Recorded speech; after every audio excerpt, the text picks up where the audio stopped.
বন্ধুরা, আজ আমি আপনাদের সাথে শেয়ার করব পটল চিংড়ি রান্নার একটি সুন্দর রেসিপি। আপনারা এই ভিডিওটি দেখে খুব সহজেই শিখতে পারবেন এই রান্নার পদ্ধতিটি।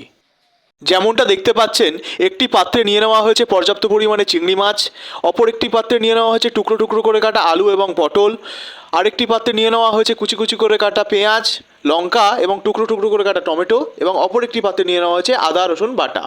এই সমস্ত উপকরণ ব্যবহার করা হবে পটল চিংড়ি রান্নার রেসিপিতে। প্রথমে মিডিয়াম ফ্লেমে কড়াইতে তেল গরম করে নিয়ে টুকরো টুকরো করে কাটা পটলগুলো ভালোভাবে ভেজে নিতে হবে। এরপর একে একে টুকরো টুকরো করে কাটা আলু, কুচি কুচি করে কাটা পেঁয়াজ, টুকরো টুকরো করে কাটা টমেটো এবং লঙ্কা, সাথে নিয়ে নেওয়া চিংড়ি মাছগুলো নিয়ে একসাথে নাড়াচাড়া করে ভেজে নিতে হবে।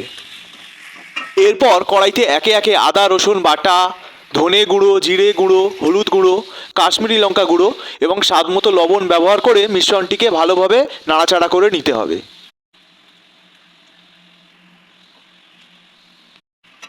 যেহেতু তরকারিটিতে হালকা গ্রেভি থাকবে, তাই পরিমাণ মতো জল ব্যবহার করে নিতে হবে।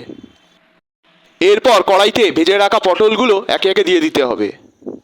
সবজিগুলো ভালোভাবে সেদ্ধ হওয়ার জন্য বেশ কিছুক্ষণ একটি পাত্র দিয়ে কড়াইটি ঢাকা দিয়ে দিতে হবে। ফিরে এলাম পাত্রটি তোলার পর। যেমনটা দেখতেই পাচ্ছেন, সবজিগুলো বেশ ভালো সেদ্ধ হয়ে গেছে। আমাদের রান্নাটি প্রায় হয়ে এসছে। এবার আমরা স্বাদ মতো গরম মশলা ব্যবহার করে বেশ কিছুক্ষণ নাড়াচাড়া করে নিয়ে তরকারিটি নামিয়ে নেব।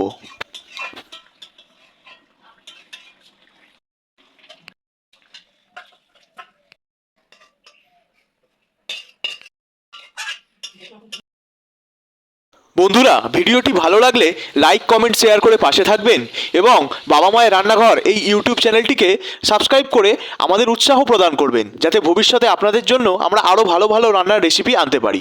ধন্যবাদ।